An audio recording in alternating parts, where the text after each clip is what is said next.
Dear friends, आज के इस वीडियो में हम लोग डिस्कस करेंगे इंटरलॉकिंग के बारे में।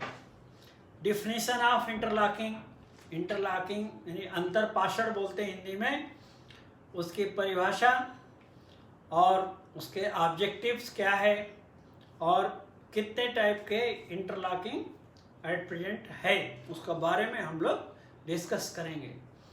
सो फर्स्ट ऑफ ऑल, जो इंटरलॉकिंग बोलते हैं हम लोग, तो एक मन में कंसेप्ट ये रखना चाहिए, इंटरलॉकिंग का मीनिंग क्या है।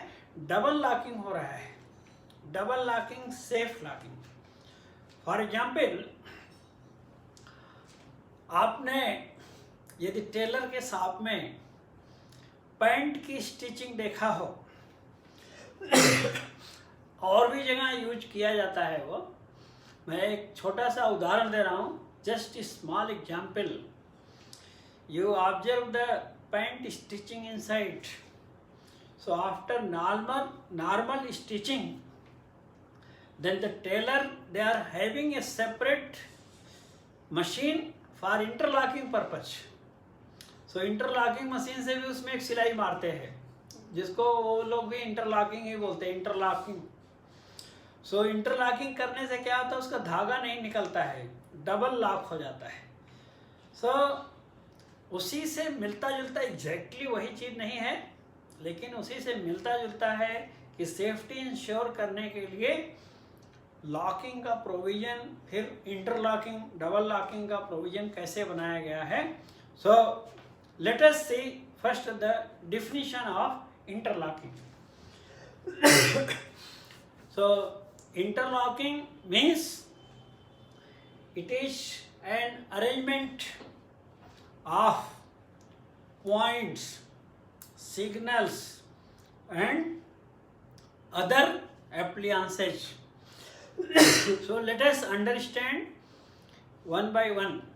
Points, already you are knowing, facing point, trailing point. Signals also you are knowing, home signal, starter signal and other signals. Other appliances का उदाहरण क्या है? What is the example for other appliances? For example, block instrument. हमारा जो block instrument में station master they are taking line clear for a train, एक वो example है। Another example, axle counter box और axle counter. So like that, those who are connected with our signals. So other appliances operated from a panel or lever frame. At present our signals are operated from a panel. At present में हम लोग अपना signal कहाँ से operate कर रहे हैं? Panel से, मॉडर्न टाइम में। ओल्ड टाइम में कैसा है? लीवर फ्रेम्स है, मैनुअल, मैकेनिकल, उसको हाथ से सिग्नल को ऑफ करना पड़ता था। Purely mechanical device was that. So operated from a panel or lever frame, so interconnected by mechanical locking or electrical locking or both.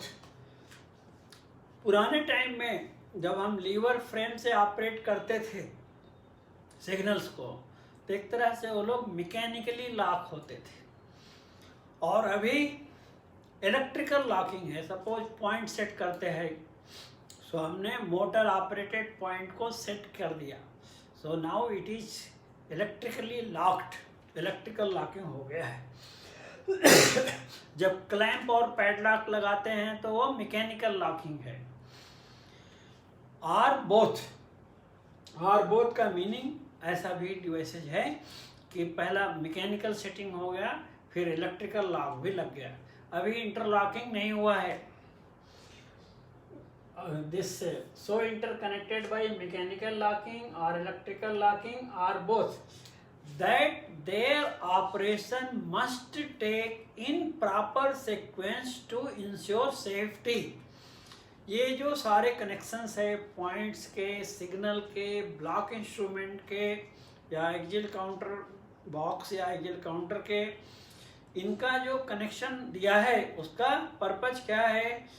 So that there operation must take in proper sequence, मतलब पहले आप point set करो, correct set, then only signal can be taken of.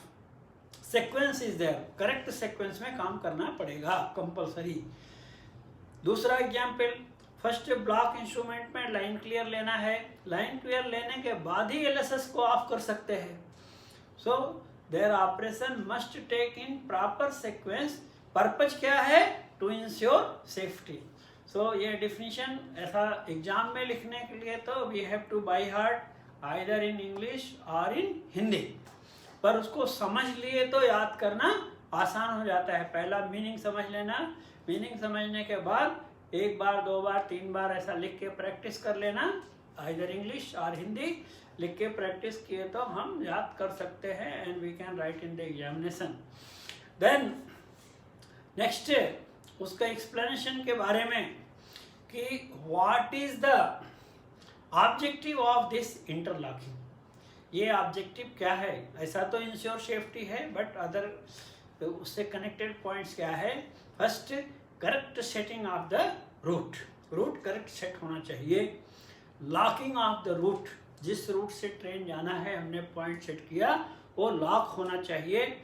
After locking then holding the route, lock हो गया, जब तक train movement उसके ऊपर ना हो जाए then it should hold, holding of the route, and another objective is prevent the conflicting movement।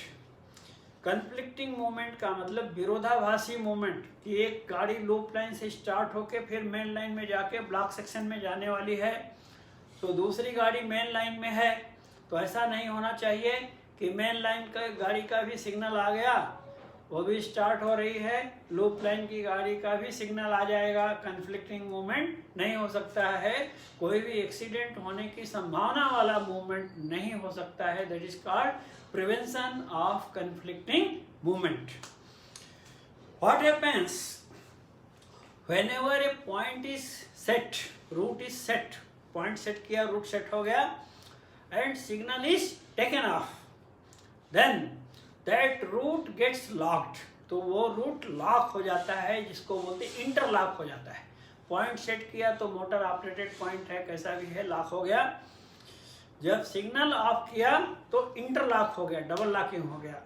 Now that point can not be altered. अभी वो हमारे लोको पायलट के लिए यही सेफ्टी है कि अब वो पॉइंट को कोई अल्टर नहीं कर सकता है कि उसको चेंज कर दे, लूप लाइन से मेन लाइन, मेन लाइन से loop line, we can not do once signal is taken of.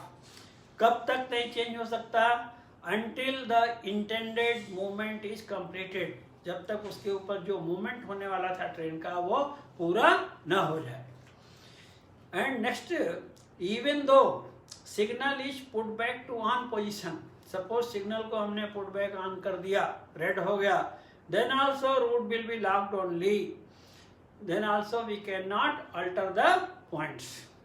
Another thing, sequence, suppose LSS is interlocked with a block instrument, LSS का interlocking दिया block instrument से, then LSS cannot be taken off without taking line clear in block instrument। जब तक हम block instrument में line clear नहीं लेंगे तब तक LSS को आप नहीं कर सकते।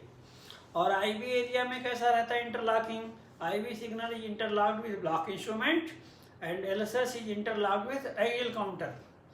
So जब तक axial counter section free नहीं दिखाएगा तब तक LSS ऑफ नहीं होगा, एंड जब तक block instrument में line clear नहीं लेंगे तब तक IB सिग्नल ऑफ नहीं कर सकते। तो ये सब इंटरलॉकिंग के एग्जाम्पल्स हैं आपको। Then next, type of interlocking. So old time में 3 टाइप्स के इंटरलॉकिंग है, only 3, standard 1, standard 2, standard 3। so at present वो भूल जाना, ओल्ड वाले का अभी यूज में नहीं है। at present we are having 4 types of standard of interlocking। standard of interlocking का कंसेप्ट कैसा समझना है कि जैसे हमारे लाइफ का स्टैंडर्ड बढ़ता है, हमारी सैलरी बढ़ती है, हमारा स्टैंडर्ड बढ़ता है। वैसे ही जो फैसिलिटी बढ़ेगी, इंटरलॉकिंग की फैसिलिटी, लोको पायलट को इंफॉर्मेशन देने की फैसिलिटी, उसके बढ़ने के साथ ही स्टैंडर्ड ऑफ इंटरलॉकिंग भी बढ़ता है।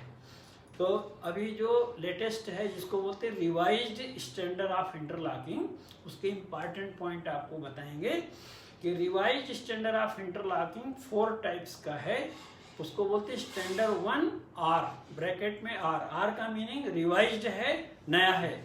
Standard 1 R, standard 2 R, standard 3 R and standard 4 R, ये 4 टाइप का इंटरलॉकिंग है।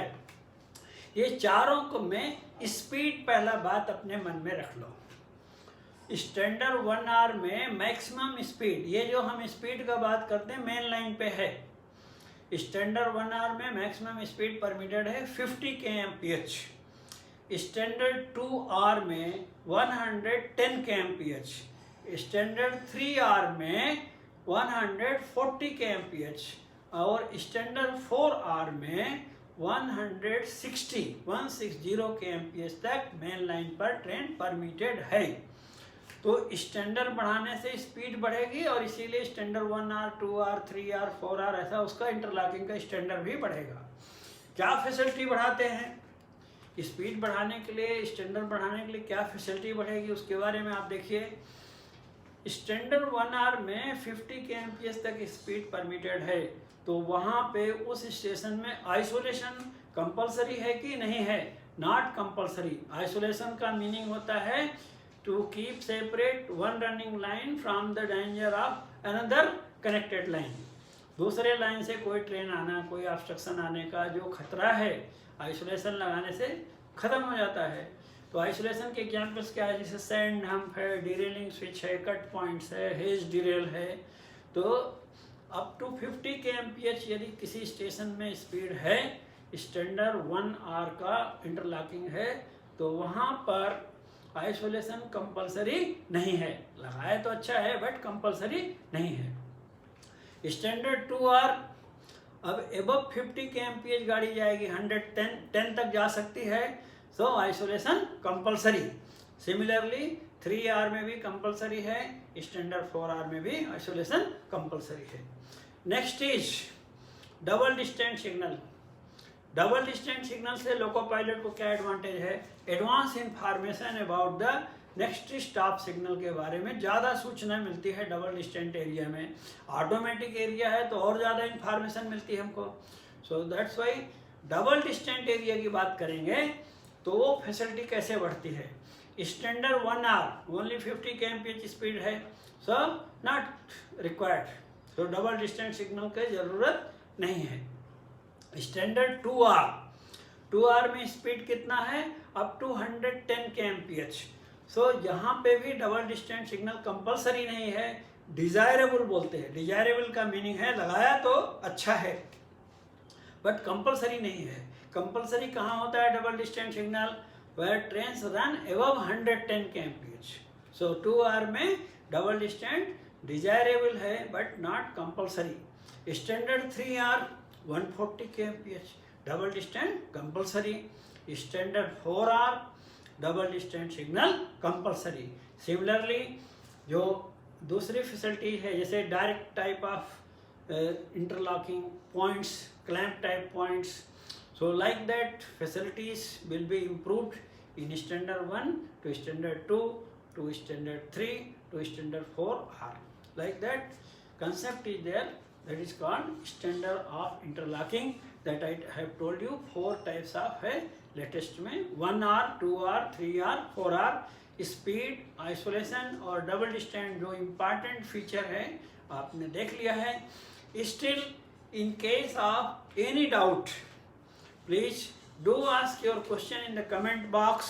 I will reply you, and please like the video and subscribe the channel and share with your friends to express this knowledge.